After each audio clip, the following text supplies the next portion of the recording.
Hari ini kita akan bersama-sama merenungkan satu tema tentang perumpamaan yang seringkali membuat orang rasa heran, ya, yaitu perumpamaan tentang bendahara yang tidak jujur. Itu tercatat dalam Injil Lukas pasal 16 sampai dengan ayat yang ke-8 sebetulnya. Tetapi mulai ayat yang ke-9 sampai dengan ayat yang ke-13, Tuhan Yesus memberikan penjelasan tentang arti perumpamaan itu. Mari kita terlebih dahulu baca ayatnya. Kemudian Yesus berkata kepada murid-muridnya, ada seorang kaya yang mempunyai seorang bendahara. Kepadanya disampaikan tuduhan bahwa bendahara itu menghamburkan miliknya. Lalu ia memanggil bendahara itu dan berkata kepadanya, apakah ini yang kudengar tentang engkau? Berikanlah pertanggungan jawaban atas apa yang engkau kelola, sebab engkau tidak boleh lagi bekerja sebagai bendahara. Kata bendahara itu di dalam hatinya, apakah yang harus aku perbuat? Tuanku memecat aku dari jabatanku sebagai bendahara. Mencangkul aku tidak kuat, mengemis aku malu. Aku tahu yang akan kuperbuat. Sebab bila aku dipecat dari jabatanku sebagai bendahara, ada orang yang akan menampung aku di rumah mereka. Lalu ia memanggil seorang demi seorang yang berhutang kepada tuannya, katanya kepada yang pertama, berapakah utangmu kepada tuanku? Jawab orang itu, 100 tempayan minyak. Lalu katanya kepada orang itu, terimalah surat utangmu, duduklah dan tulislah segera 50 tempayan. Kemudian ia berkata kepada yang kedua, berapakah utangmu? Jawab orang itu, 100 pikul gandum. Katanya kepada orang itu, terimalah surat utangmu dan tulislah 80 pikul.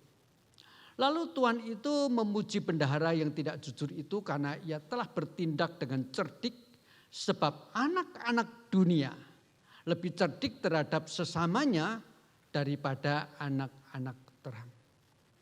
Aku berkata kepadamu, ikatlah persahabatan dengan pergunakan mamon yang tidak jujur, supaya jika mamon itu tidak dapat lagi menolong, kamu diterima di dalam kemah abadi. Siapa yang setia dalam hal kecil, ia setia juga dalam hal besar. Dan siapa yang saja yang tidak benar dalam hal-hal kecil, ya tidak benar juga dalam hal-hal besar. Jadi, jikalau kamu tidak setia dalam hal mamon yang tidak jujur, siapakah yang akan mempercayakan kepadamu harta yang sesungguhnya? Jikalau kamu tidak setia mengenai harta orang lain, siapakah yang akan memberikan hartamu sendiri kepadamu? Seorang hamba tidak dapat mengabdi kepada dua tuan. Karena jika demikian ia akan membenci yang seorang dan mengasihi yang lain, atau ia akan setia kepada yang seorang atau tidak mengindahkan yang lain. Kamu tidak dapat mengabdi kepada Allah dan kepada Mamon. Sampai di sini pembacaan firman Tuhan. Nah, saudara, seperti yang tadi sudah saya katakan, perumpamaan tentang bendahara yang tidak jujur ini memang seringkali membuat orang bingung dan bertanya. Mengapa Tuhan Yesus memuji bendahara tersebut dan seakan-akan mengajarkan kepada kita untuk boleh bertindak tidak jujur. Perumpamaan ini salah satu perumpamaan yang memang kontroversial, yang membuat orang yang sudah ngerti pun kadang-kadang sengaja tanya, kok begini? Walaupun dia sebetulnya dalam hati kecilnya sudah ngerti, tetapi tanya karena memang ini menimbulkan pertanyaan. Begitu ya. Jadi ini perumpamaan tentang anak yang jujur. Jadi rada-rada berani dikit sih saya mengkhotbahkan bagian ini ya, karena susah-susah gampang. Tetapi yang perlu kita ketahui pada waktu kita mempelajari atau memahami perumpamaan adalah, jika ada bagian-bagian yang bertentangan dengan bagian dalam Alkitab, yaitu kalau perumpamaan ada yang bertentangan dengan bagian Alkitab yang lebih bersifat hurufiah, Maka bagian yang bertentangan itu bukan poin pengajaran dari perumpamaan tersebut. Ini prinsip. Misalnya saya kasih contoh di dalam perumpamaan Tuhan Yesus mengatakan, akulah pokok anggur yang benar dan kamulah rantingnya. Ranting yang tidak berbuah akan dipotong dan dibuang ke dalam api, terbakar sampai habis. Kalau hanya dari perkataan Tuhan Yesus itu terkesan orang Kristen keselamatannya bisa hilang karena tidak berbuah. Tetapi itu perumpamaan Tuhan Yesus karena dia mengatakan akulah pokok anggur yang benar dan kitalah carang-carangnya. Ini pasti bukan hurufiah dong karena Tuhan bukan pokok anggur, kita bukan carang, kita manusia. Tetapi dari ayat tadi dikatakan ranting yang tidak berbuah akan dibuang ke dalam api yang tidak terpadamkan.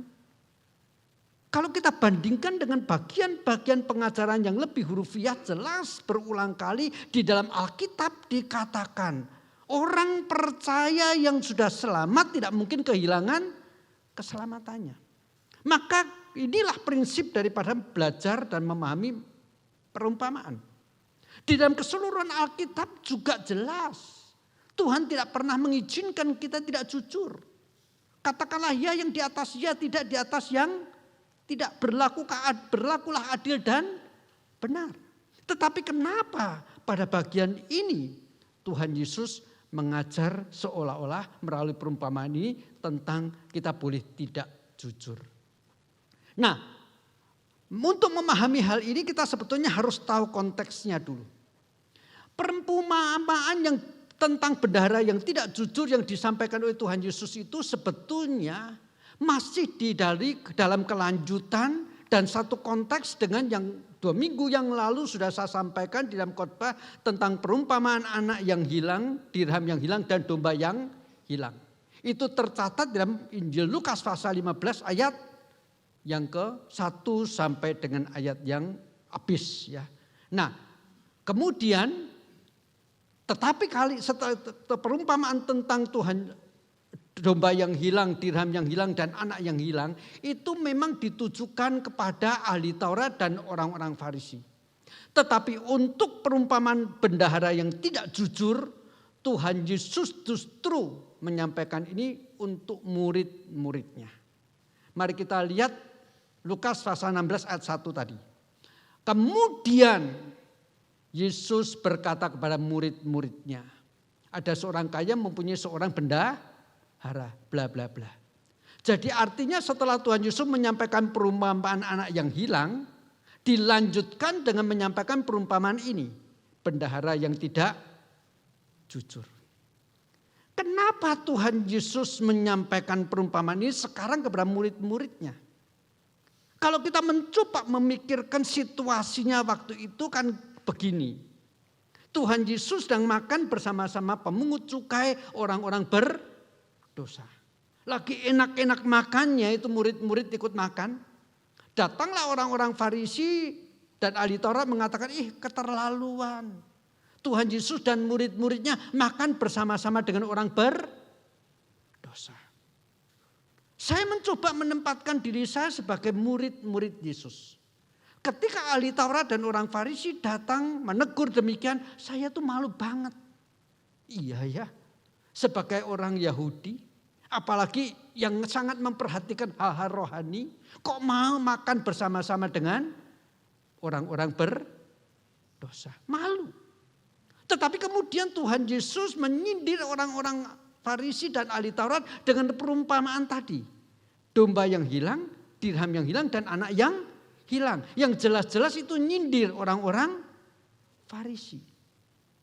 Maka ketika sampai pada perumpamaan yang ketiga bahwa kakak yang sulung itu maksudnya adalah orang Farisi, saya sebagai murid Kristus jadi senang. Rasain deh lu, negur-negur guruku dan kami semua. Sekarang gantian kena tegur. Tuhan Yesus tahu isi hati para murid-muridnya. Jangan pikir kamu lebih baik daripada orang-orang Farisi. Kira-kira begitu ya. Maka dikatakan kemudian Yesus berkata kepada murid-muridnya. Perumpamaan tentang bendahara yang tidak jujur tadi. Nah saudara, dalam hal memahami perumpamaan itu sebetulnya caranya gampang. Apa yang langsung tertangkap oleh kita dari perumpamaan, itulah yang sebetulnya yang mau disampaikan Tuhan Yesus. Enggak usah terlalu jelimet-jelimet. Cerita perumpamaan itu dibaca sepintas selalu, apa yang langsung nancep, itu yang Tuhan mau ajarkan. Jadi dalam perumpamaan tadi ketika kita baca apa yang langsung nancep. Yang pertama, memang ketidakjujuran si bendahara. Yang kedua, apa? Yaitu mempersiapkan antisipasi terhadap yang akan terjadi atau dialami pada masa yang akan datang. Betul? Tadi kan dikatakan, aku bercocok tanam tidak kuat, ngemis malu. Sebelum dipecat apa yang harus aku lakukan? Oke, supaya nanti ada yang mau menampung aku. Berarti antisipasi, mempersiapkan segala sesuatu yang bakal terjadi atau yang akan dia alami. Itu dua yang paling nancep. Itu yang langsung paling ketangkep kita. Dua hal ini, ketidakjujuran dan mempersiapkan masa depan. Tetapi yang ketidakjujuran ini pasti bukan yang mau Tuhan ajarkan. Walaupun itu yang tadi saya katakan, yang nancep itulah yang biasanya mau diajarkan. Kenapa? Prinsip tadi. Tuhan tidak mungkin mengajarkan kita tidak jujur. Berarti pengajaran di dalam perumpamaan bendahara yang tidak jujur hanya poin yang kedua. Mempersiapkan terhadap apa yang akan terjadi atau dialami pada masa yang akan datang. Itu prinsipnya. Itu temanya, utamanya ke sana. Nah, tetapi kita ada baiknya mencoba memahami lagi. Ya. Dalam menyampaikan perumpamaan, kadang-kadang Tuhan Yesus memberi penjelasan tentang perumpamaan yang baru disampaikan. Nah, kalau sudah diberi penjelasan oleh Tuhan Yesus, kita tidak boleh menafsir yang lain selain daripada apa yang sudah dijelaskan. Yang menyampaikan perumpamaan sudah jelaskan kok. Kok kita mau sok pinter menjelaskan yang lain daripada yang disampaikan Tuhan Yesus. Maka itu menjadi salah. Contoh di dalam perumpamaan tentang hal kerajaan surga. Waktu itu Tuhan Yesus pernah berkata hal kerajaan surga seperti seorang yang keluar dari rumah menabur benih. Sebagian jatuh di pinggir jalan, sebagian jatuh di tanah-tanah berbatu. Sebagian lagi jatuh di tanah yang subur dan selanjutnya. Terhadap perumpamaan ini kemudian Tuhan Yesus memberikan penjelasan. Penjelasannya di dalam pasal 13 ayat 19 sampai 23 daripada Injil Matius. Ya. Demikian penjelasan Tuhan Yesus. Kepada setiap orang yang mendengar firman tentang kerajaan surga, tetapi tidak mengerti, datanglah si jahat dan merampas yang ditaburkan dalam hati orang itu. Itulah benih yang ditabur di pinggir jalan. Benih yang ditabur di tanah yang berbatu-batu ialah orang yang mendengar firman itu dan segera menerimanya dengan gembira. Tetapi ia tidak berakar dan tahan sebentar saja. Apabila datang penindasan atau penganiayaan karena firman itu, orang itu pun segera murtad. Yang ditabur di tengah semak-semak duri ialah orang yang mendengar firman itu. Lalu kekhawatiran dunia ini dan tipu daya kekayaan menghimpit firman itu. Sehingga tidak berbuah. Yang ditabur di tanah yang baik ialah yang mendengar firman itu dan mengerti. Dan karena itu ia berbuah, ada yang 100 kali lipat, ada yang 60 kali lipat, ada yang 30 kali lipat. Ini penjelasan Tuhan Yesus tentang perumpamaan seorang penabur benih. Sudah dijelaskan. Jangan ditafsir yang lain. Jangan dengan imajinasi kita yang sok kreatif lalu menafsir yang kelihatannya lebih menarik tetapi sebetulnya meleset daripada apa yang diajarkan dan diterangkan oleh Tuhan Yesus. Jadi ini prinsip menafsir Alkitab khususnya perumpamaan.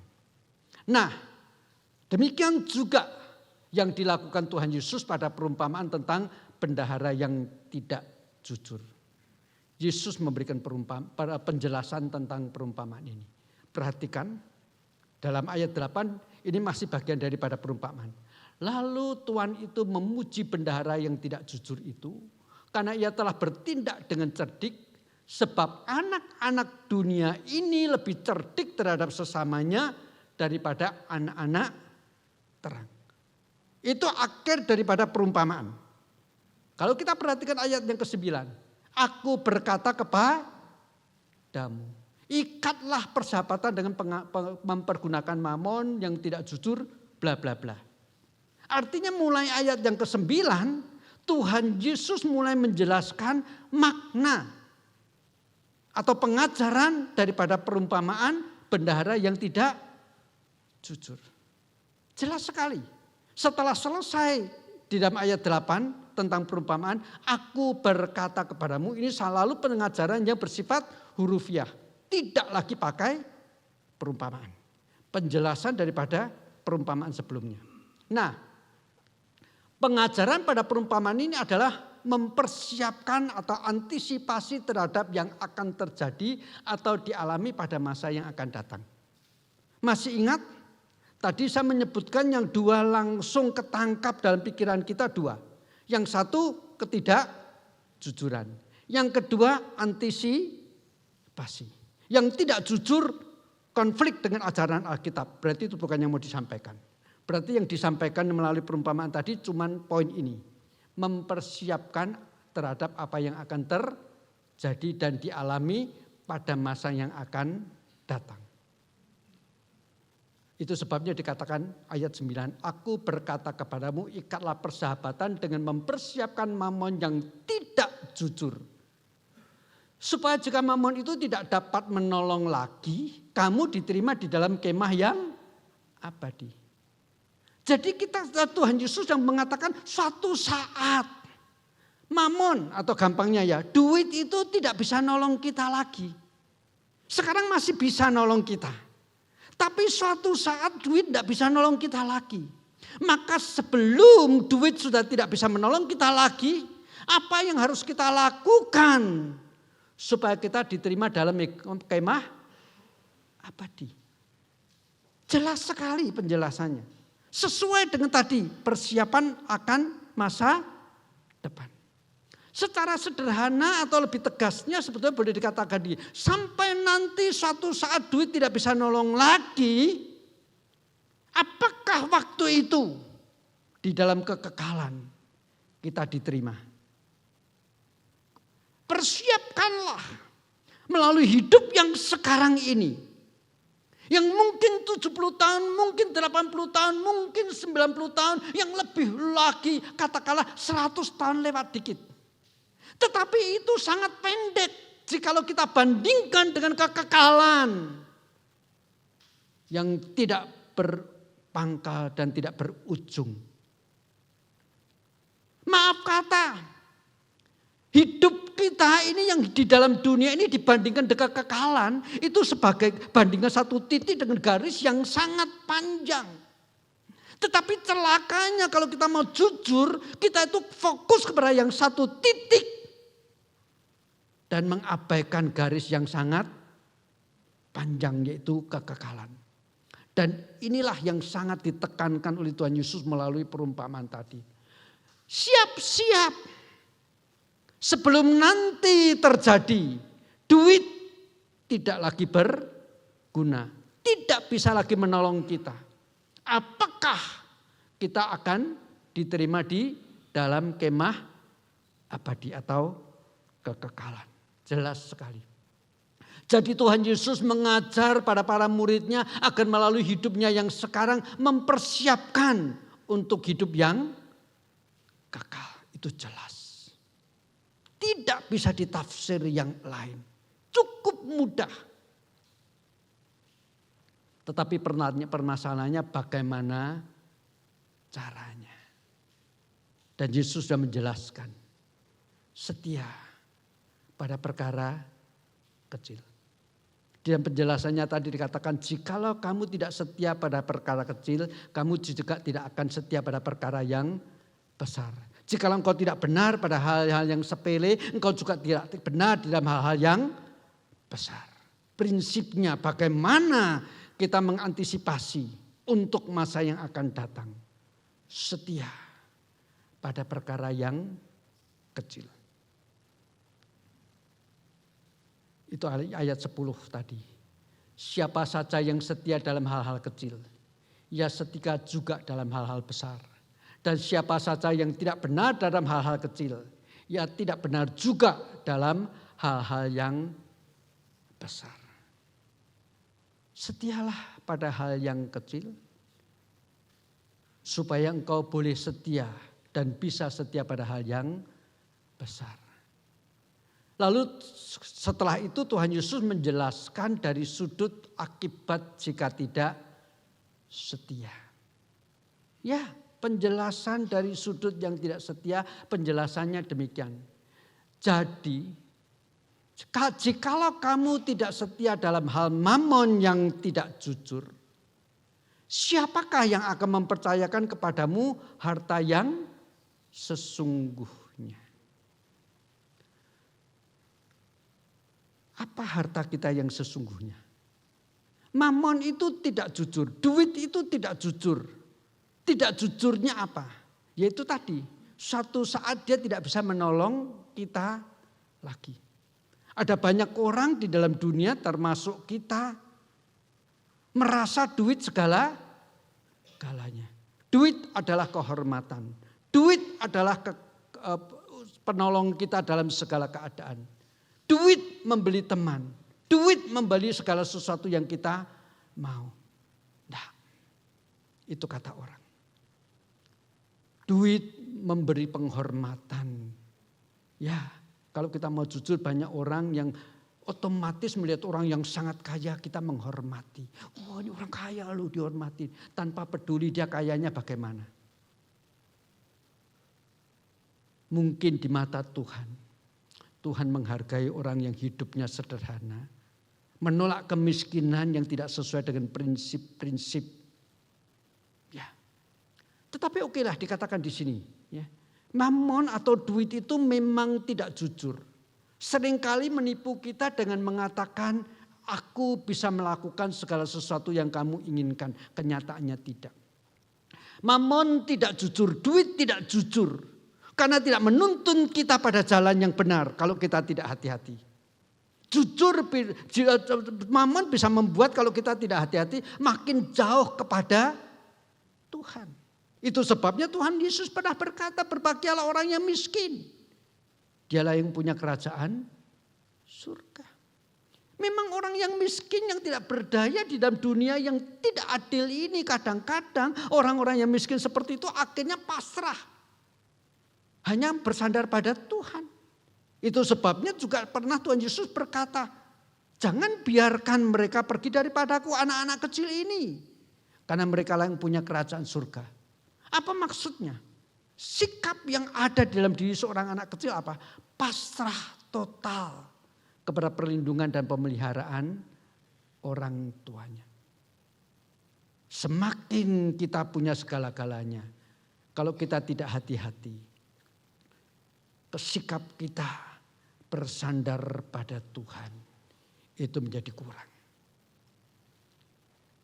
Kalau misalnya ini contoh praktis, ketika kita berpikir, wah ada satu misi yang harus kita kerjakan.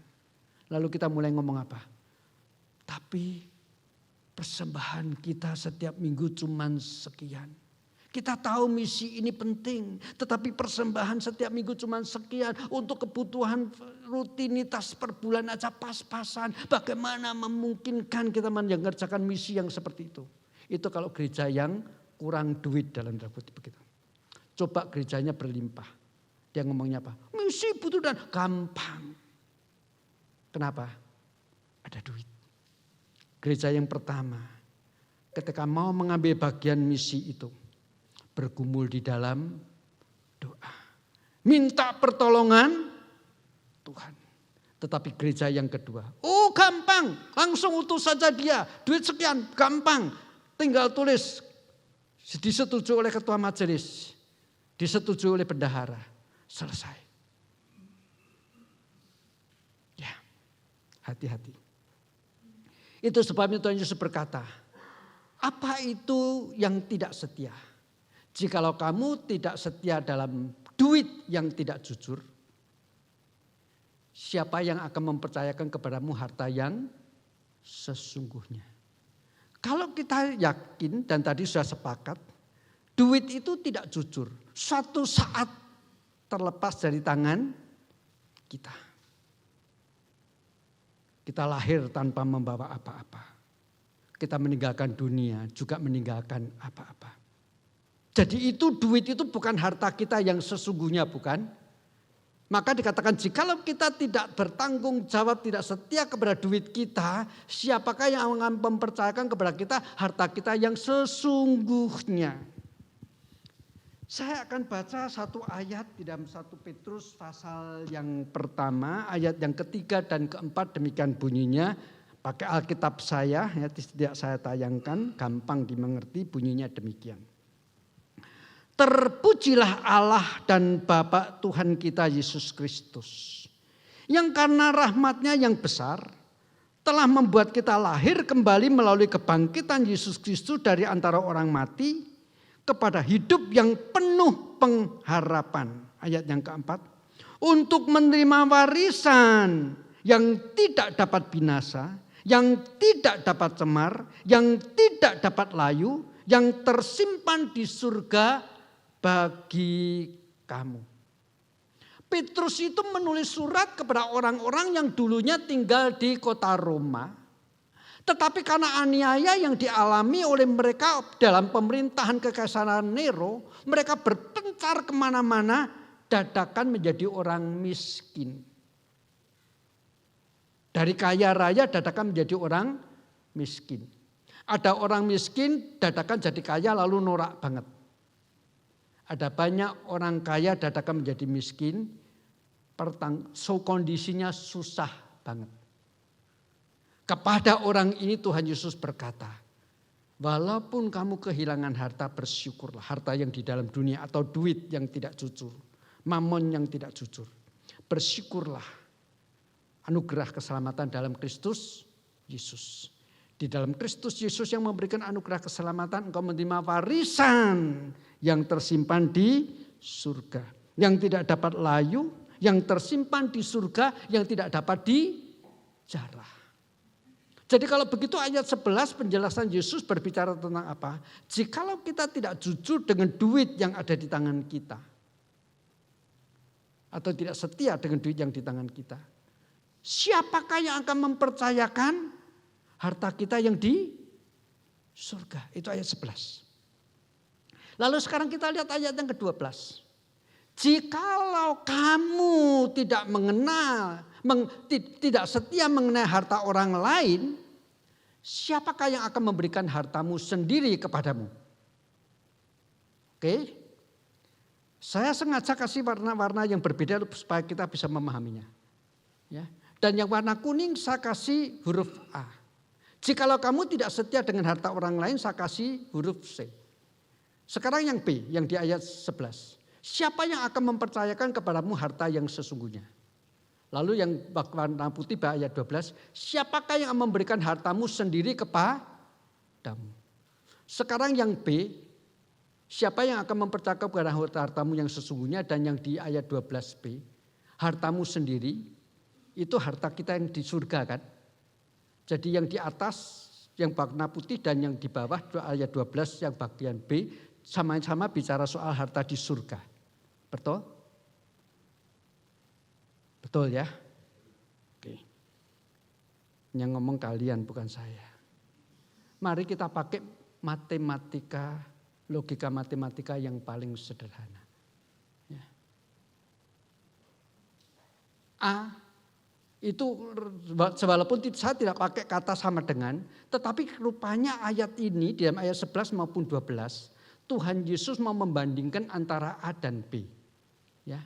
A di dalam ayat 11 A dan B. A-nya duit, B-nya harta yang sesungguhnya. Di ayat yang ke-12 C harta orang lain. B adalah harta yang sesungguhnya, harta kita di surga. Oke? Dari dua logika ini kita tarik kesimpulan. berarti A sama dengan C.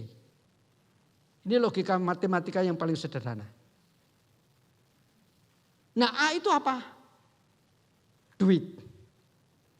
Ternyata di dalam ayat 11 dan 12, duit kita oleh Tuhan Yesus dianggap sebagai harta orang lain. Wow.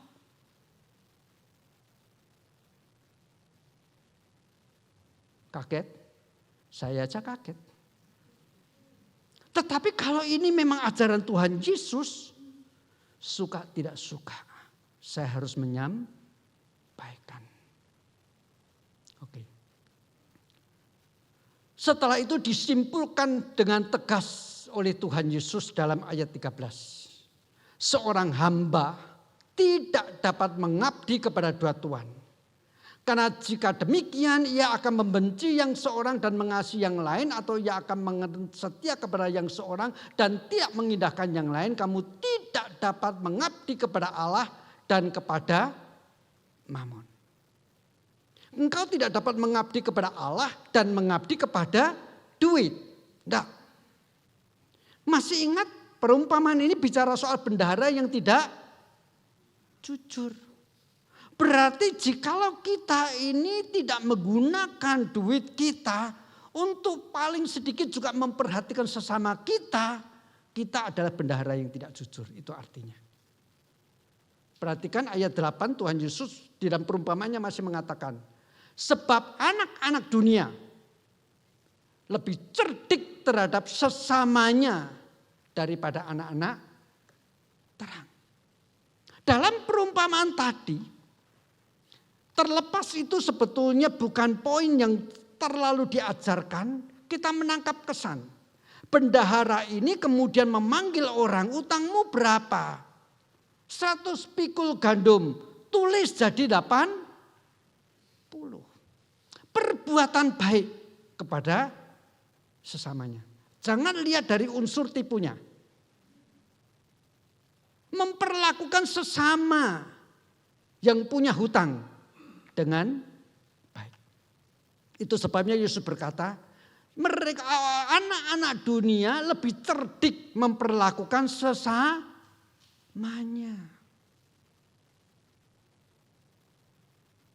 Jadi, kalau kita mau simpulkan, kita adalah bendahara dari Tuhan. Tuhan mempercayakan kepada kita harta untuk supaya juga dapat kita pakai sebagai alat peduli kepada orang lain. Itu jelas. Oke, kalau bukan bicara soal duit, kita bicara soal fasilitas gereja ini. Tuhan percayakan fasilitas gereja ini bukan hanya untuk kita saja, juga untuk orang lain.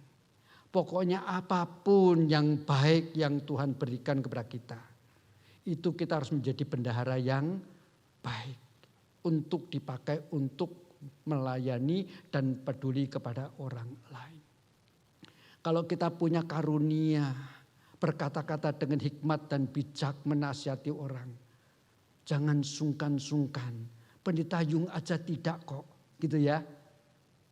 Kan maunya begitu, semua serahkan pendeta. Tetapi kalau engkau punya kemampuan menasihati, mengkuatkan, menghibur orang lain dengan penuh hikmat dan kata-katanya kayak seseorang yang mendengar menerima es krim, lakukan itu. Apapun itu, semua talenta, semua karunia yang Tuhan berikan untuk kita jadikan sebagai alat, sebagai bendahara yang baik, kita menjadi berkat bagi banyak orang, itu maksudnya. Tentu yang utama tadi jelas bicara soal duit. Kita harus ingat, harta kita yang sesungguhnya adalah yang bersifat kekal, yang nanti tersimpan di surga. Itu sebabnya di dalam Injil Lukas pasal 12, sebelum pada bagian ini ada satu perumpamaan yang disampaikan oleh Tuhan Yesus. Yaitu hal tentang orang kaya yang berkata, hai jiwaku bersukacitalah karena tahun ini panen limpah ruah. Lumbungmu yang lama tidak cukup, perluas lumbungmu. Dan berkatalah kepada jiwamu, hai jiwaku. Bersukacitalah karena engkau penuh dengan kelimpahan kekayaan. Dan dikatakan dalam perumpamaan itu, malam itu orang kaya itu mengalami kematian. Dan ditutup dengan satu kalimat Tuhan Yesus. Demikianlah orang yang kaya menurut pandangan orang lain, tetapi tidak kaya di hadapan Tuhan. Sebab apa? Kelimpahan hartanya sepenuhnya digenggam di tangannya sendiri dan tidak dibagikan kepada petani-petaninya. Kalau memang lumbungnya tidak cukup, kenapa sih tidak dibagikan kepada petani-petaninya ya? Kenapa tidak dibagikan kepada tetangga-tetangganya? Ya namanya kan cuma cerita. Justru cerita itu seringkali menggambarkan kehidupan setiap orang. Ini jelas. Oleh karena itu saudara-saudara yang kekasih, jika kita melanjutkan pembacaan kita pada Injil Lukas pasal 16, masih dalam pasal yang sama. Setelah dilanjutkan dengan sedikit perdebatan antara Tuhan Yesus dengan orang Farisi, Tuhan Yesus dalam Injil Lukas pasal 16 ayat yang ke-19 berkata demikian. Ada seorang kaya yang selalu berpakaian jubah ungu dan kain halus. Dan setiap hari ia bersukaria dalam kemewahan. Ada pula seorang pengemis bernama Lazarus, berbadan penuh dengan borok, berbaring dekat pintu rumah orang kaya itu. Tahu kan perumpamaan ini? Orang itu begitu kelaparan, bahkan sisa-sisa makanannya bukan diberikan kepada Lazarus, tetapi diberikan kepada anjingnya. Lalu dengan ceritanya yang sangat tragis dan ironis dikatakan anjingnya cuma menjilat-jilat borok daripada Lazarus. Tetapi setelah itu di dalam kemah abadi, yang satu di pangkuan Abraham, yang satu di dalam alam maut. Masih di dalam konteks yang sama. Beginilah kalau kita mau jujur, cara bagaimana kita setia membaca firman Tuhan dan menangkap pengajarannya. Jangan dipotong satu perikop, satu perumpamaan demi satu perumpamaan, sehingga kita mungkin menangkapnya tidak menjadi lengkap. Ini pengajaran yang sangat berat. Yang sangat menantang kita untuk beranikah kita mengutamakan Tuhan dan itu konsekuensinya. Melalui apa yang ada pada kita, kita peduli kepada orang lain. Kalau saya cuma dari bagian ini tok ngomong, saya juga bingung. Ya, apakah benar tafsiran saya? Ini kalau saya mau ngomong dari sisi pribadi. Tetapi membandingkan dari pasal 16 ayat 1. Dibandingkan lagi dengan pasal 16 ayat 19 tentang Lazarus dan orang kaya. Jelas akhirnya memang bendahara yang tidak jujur. Poin pengajarannya satu. Mengabdilah kepada Tuhan. Dengan memakai duit yang di tangan kita sebagai alat untuk memuliakan Tuhan. Untuk peduli kepada orang lain. Semoga gereja ini diberkati oleh Tuhan. Dengan berlimpah-limpah persembahan yang setiap minggu dikumpulkan. Bukan untuk kesejahteraan hamba-hamba Tuhan. Tetapi untuk mendukung pelayanan-pelayanan kepedulian, misi ke tempat-tempat yang lebih luas. Amin.